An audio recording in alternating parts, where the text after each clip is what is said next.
Hello, everyone. My name is Julie Menders. I'm the Adult Programming Coordinator at Otis Library in Norwich, Connecticut, and I'm here with Pam Days-Luketich from Liberty Bank. This is our fifth installment of the Journey to Financial Wellbeing. Thank you for following these videos with us. We hope they're helping you. So this session, we're talking about credit scores specifically, and Pam has some great information. We talked a little bit about credit scores on the last installment, Pam, but she's going to go into a little bit more detail with this session. So I'm going to go ahead and hand this over to Pam from Liberty Bank. Great. Thank you, Julie. Hi, everybody, and welcome. So at our last session, your homework was to pull your free credit report and go through it. So I hope you all did and corrected any errors that may be on there and are ready to move on now to talk about credit scores. So your credit score is different from your credit report. Your credit score is an algorithm and it takes all the information that is gathered on your credit report and comes up with a number that predicts how well you will pay your debts. So I know nothing is perfect, and someone could have a low credit score and be a stellar person making every payment on time, or someone could have a high credit score and maybe not quite as good, but it's the best prediction they can based on a lot of factors, which we're going to go over. So the higher your credit score is perceived that you will be less of a risk. Because if you have pay all of your bills on time, you're not overextending your credit score is probably going to be on the higher side, which would make you a better risk for an insurance company, a landlord, a bank to offer you credit or a better price on your policy or allow you to sign that lease for that apartment that you want. A couple things to think about with credit scores. There are lots of different kinds of credit scores out there, and people get confused and they'll say, I pulled my credit score from this free app and it was 550. And then I went to the bank and my credit score was 600 because there are different models out there. There are many different kinds of credit scores available. As you see on here, you can get your FICO credit score at myfico.com. Most banks and credit unions use the FICO Classic model. And that score you can get through FICO, and there will be a charge. There are other scores such as your Vantage score. That's a score you might find on Credit Karma, might use Vantage scores. And all the scores are different. A lot of times you can find your credit score on a credit card statement. But if you see it on there, just look and note what kind of score it is. Is it a FICO score? Then it would be closer to what your bank is using. So all of that should be on the report that's showing you your score. And you can also get your scores from the three national credit reporting services. And if you recall, we talked about those last time: Experian, TransUnion, and Equifax. So what is a good credit score? So FICO scores, the best you can get is 850. That is a really high score. But then you can go down as low as 300. Over time, your credit score will build as you keep making consistent payments and are on time and not overextending your debt. So when you go to start out, it might say no credit history found. And that's just because you're brand new in the credit field. You get a credit card, you start making some payments, and you'll notice your score incrementally increasing. The opposite will happen if you have your credit score and you stop making a payment. Then you'll see your score go down, and it will go down rapidly. So your score is always changing. These factors make up your credit score. The biggest way to improve your credit score and have good credit is to make your payments on time. As you can see from this chart, payment history impacts 35% of your credit score. Missing just one payment, your score can drop substantially. So, sometimes people say, "Oh, I'm going on vacation. It's okay if I miss a score payment or two." It's not okay. It will reflect in your credit score immediately. So, anything after 30 days late will start showing up on your credit score. So, just try to be really consistent in making those payments on time.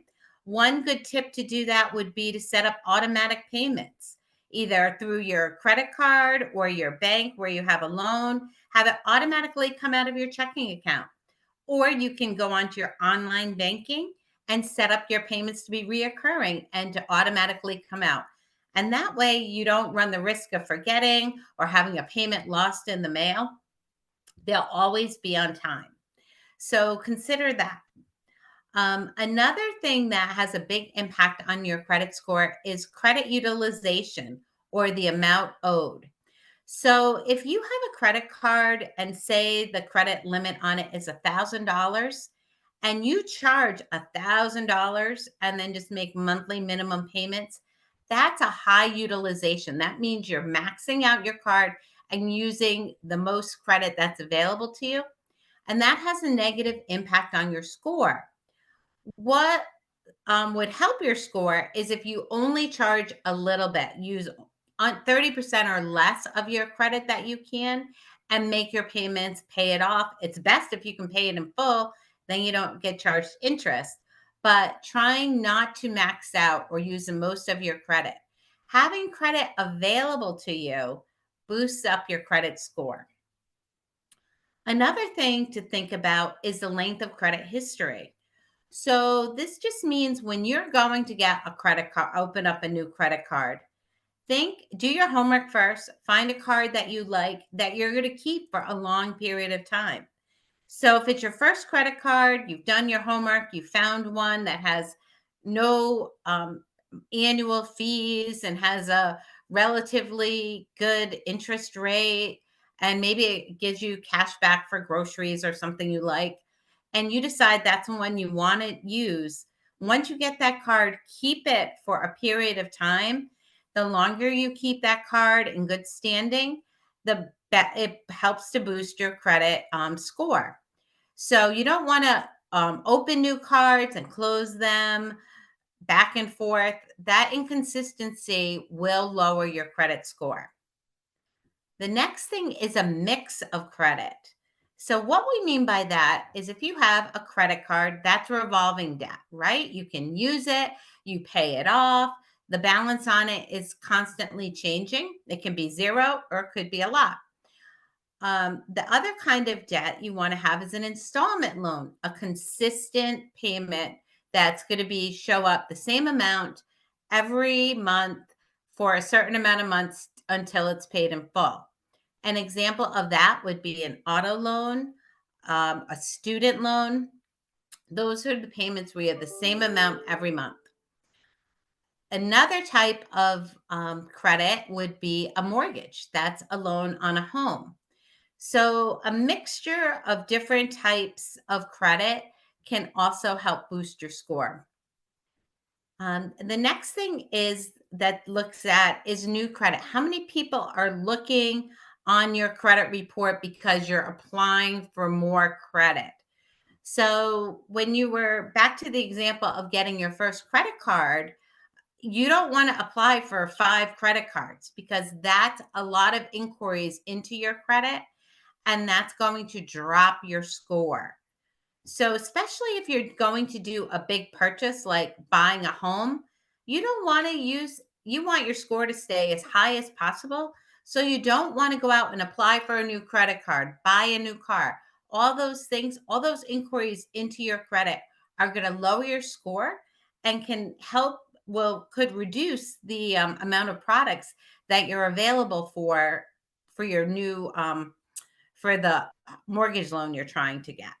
So really being diligent and planning out your credit, and only applying for one thing at a time, keeping it for long term, making your payments on time, not overusing the amount that you're allowed to borrow will really help to build your credit score.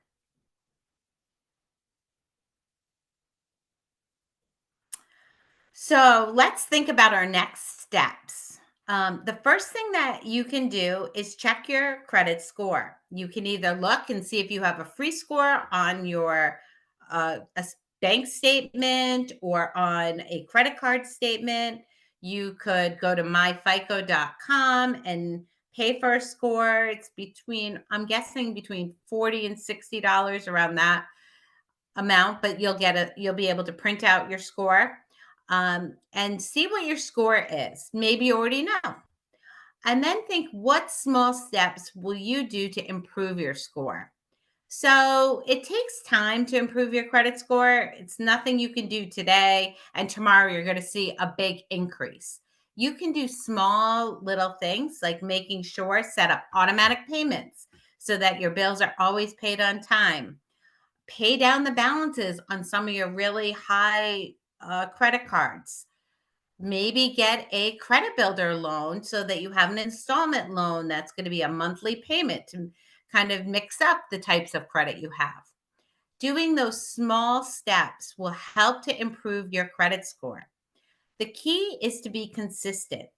Whatever you decide to do, just make sure you always do it every month. Small, consistent steps will help build your score in a short amount of time. And that's all we have till our next session. Thank you so much, Pam. That was so interesting and so helpful. And the whole point of being consistent is the key to so much here, whether you're saving or working on your credit score, so many different things. So I would like to make a book recommendation. So this session, I'm going to show you this book is called 55 Underemployed and Faking Normal, Your Guide to a Better Life by Elizabeth White. So this is actually, unlike some of the other books that we've recommended, were kind of self-help. This is a bit more about someone's personal journey. Somebody who found herself at 55, losing her job in the nonprofit sector, and really having to rethink how to live her life later in life. And she has some great tips and some great ideas, and I just can't recommend this book enough. And this is on the shelf at Otis Library. So make sure you stop by and take a look at this and some other great books we have on to help with your financial well-being. And again, till the next time, thank you, Pam from Liberty Bank. Thank you. Look forward to seeing you all.